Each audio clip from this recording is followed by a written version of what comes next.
নমস্কার আমার প্রিয় ভাই ও বোনেরা, আপনারা আমাকে যে ভালোবাসা দেন তার তুলনা নেই। এই যে আপনারা পেটের চিন্তা ভুলে ঘরের কাজ ফেলে রোদ মাথায় নিয়ে বৃষ্টিতে ভিজে আমাদের সামনে এসে দাঁড়িয়েছেন, এটাই হলো আমাদের শক্তি। আমি জানি আপনারা কি চান। আপনারা চান ভালো রাস্তা, ভালো স্বাস্থ্য, ভালো শিক্ষা।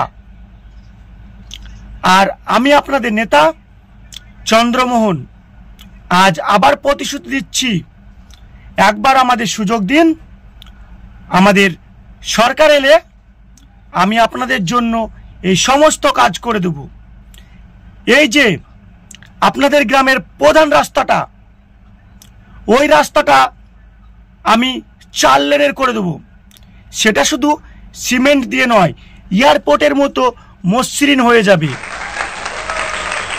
আর এই এলাকার প্রত্যেক পরিবার থেকে কমপক্ষে একজন যুবক যুবতী সরকারি চাকরি করার সুযোগ দেব। আর গ্রামের স্বাস্থ্যকেন্দ্রে আধুনিক মেশিন আসবে, আর সেখানে থাকবে 24 ঘন্টা বড় বড় ডাক্তার।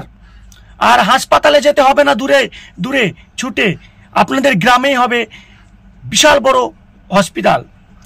এই এলাকার প্রধান যে সমস্যা, কৃষি সমস্যা, প্রয়োজন মতন পানির অভাব এবং সারের দাম।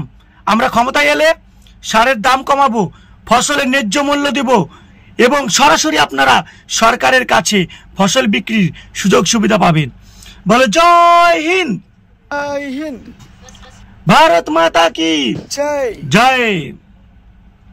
আমি জানি আপনারা মনে মনে ভাবছেন, আরে বাবা গতবার তো এসবই শুনেছি, কাজটা কোথায়? আমি আপনাদের এই প্রশ্নটাই খুব ভালোবাসি, কারণ প্রশ্ন করা আপনাদের অধিকার।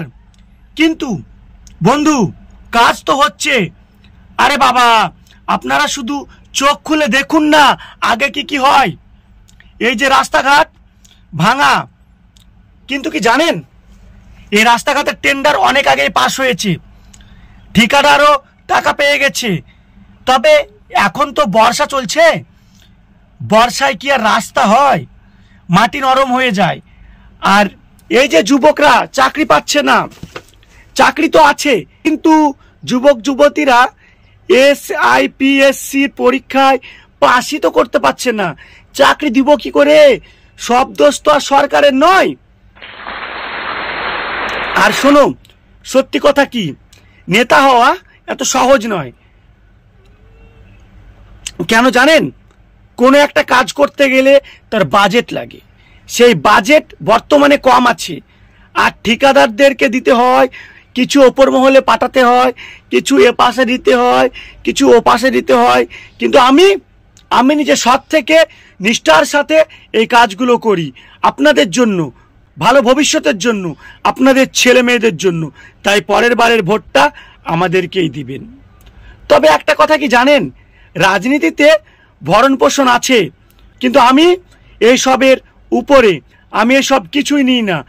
আমার 4তলা বাড়িটা দেখে অনেকেই বলে যে নেতা হওয়ার আগে আমার কিছুই ছিল না, কিন্তু এই বড় 4তলা বিল্ডিং কি করে হলো? বন্ধু, এটা আমার পৈতৃক সম্পত্তি।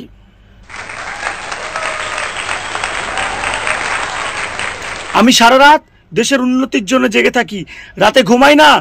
দেশ কিভাবে আরো বেশি খরচ কমা যায়, দেশের কিভাবে আরো উন্নতি করা যায় সেটাই ভাবি। আর এই দেশ পরিবর্তন করতে আমি তো একা পারবো না। আমি কি দেশের সিস্টেম বদলে দেবো? কারাপশন তো এখন বন্ধু গাছের শিকড়ের মতো হয়ে গেছে, ভিতরে ঢুকে গেছে। আমি তো শুধু একটি পাতা মাত্র।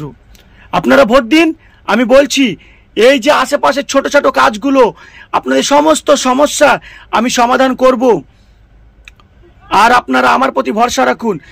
জয় হিন্দ, ভারত মাতা কি। ধন্যবাদ। আমাকে ভুলবেন না, মনে রাখবেন, আগের মতন ভরসা রাখবেন আর ভোটটি এই চিহ্নেই দেবেন।